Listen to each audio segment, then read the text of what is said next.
Guys, അപ്പോൾ ഇന്നത്തെ special എന്താണെന്നറിയോ? സ്പെഷ്യൽ ആയതുകൊണ്ടാണ് ഞാൻ പറയാൻ കാരണം, ഓണമായതുകൊണ്ട് ഓലൻ വെക്കേണ്ടതെന്ന്. ഓണം ആകാൻ പോണേ ഉള്ളൂ, അപ്പോഴേക്ക് ഞാൻ എൻ്റെ തുടങ്ങിയായി.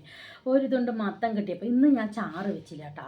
അപ്പം ഞാൻ എന്ത് ചെയ്തു എന്ന് വെച്ചാൽ, ചാറ് വെക്കണതിന് പകരം മത്തൻ ഓലന് ഒരു രണ്ടാം പാലും ഒന്നാം പാലും ഒക്കെ ഒഴിച്ച് വെച്ചപ്പോൾ മത്തൻ ഒഴിച്ചു കറിയായിപ്പോയി ഗായ്സ് കേട്ടാ. ഞാൻ വെച്ചത് ഉപ്പേരിയായിട്ട്. ഓലൻ ആരും ഇങ്ങനെ ഉണ്ടാക്കിയിട്ടുണ്ടാവില്ല, ആദ്യമായിട്ട് ഞാനാണ് ഇങ്ങനെ ഉണ്ടാക്കണത്. അതുകൊണ്ട് ഞാൻ I am proud of me. പിന്നെ ഇത് ക്യാപ്സിക്കം വറുത്തതും പിന്നെ ഇത് കോവയ്ക്ക വറുത്തതും കേട്ടോ. ഇതാണ് ഇന്ന് എൻ്റെ കൂട്ടാൻ.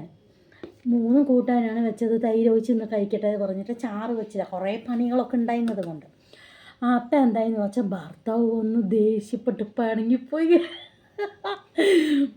ഓലൻ വയ്ക്കുമ്പോൾ ഓലൻ പോലെ വെക്കണം, അല്ലാതെ ഇത് ഓലനുമില്ല കാലനുമില്ല അതുപോലെ വെച്ചാൽ എങ്ങനെ ശരിയാകും പറഞ്ഞിട്ട് ചീത്ത പറഞ്ഞിട്ട് ഒരല്പം എത്ര ചോറുണ്ടിട്ട് പോയി ഗായ്സ് എൻ്റെ ഹസ്ബൻഡ്. ഇപ്പോൾ സാരമില്ല, ഞാൻ നന്നായി വയർ നിറയെ കഴിക്കാമെന്ന് പറഞ്ഞിട്ട് രണ്ടാം പാലും ഒന്നാം പാലും ഒഴിച്ച് വെച്ചതാണ് തെറ്റായത്. ചാറില്ലേ കുറച്ചധികം ചാറ് പോലെ ഇതുപോലെയൊക്കെ നിങ്ങളൊക്കെ ചെയ്യുമോ എന്ന് പറയട്ടാ. അപ്പം അത്രയേ ഉള്ളൂ ഇന്ന് ഗായ്സ്. തിന്നുകൊണ്ടിരിക്കുമ്പോഴാണ് അടുത്ത വീഡിയോ എടുക്കാമെന്ന് വിചാരിച്ചത്. ഓലൻ വെച്ച പാകത്തിന് ഒഴിച്ച് കുടിച്ചുകൊണ്ടിരിക്കുകയാണ്. എനിക്ക് കരച്ചിൽ വരുന്നു, പിന്നെ എൻ്റെ ഭർത്താവിൻ്റെ കാര്യം പറയണോ? പറഞ്ഞിട്ടൊന്നും കാര്യമില്ല, ഇന്നിങ്ങനെ ചെയ്യാൻ പാടില്ല കേട്ടോ റജുല.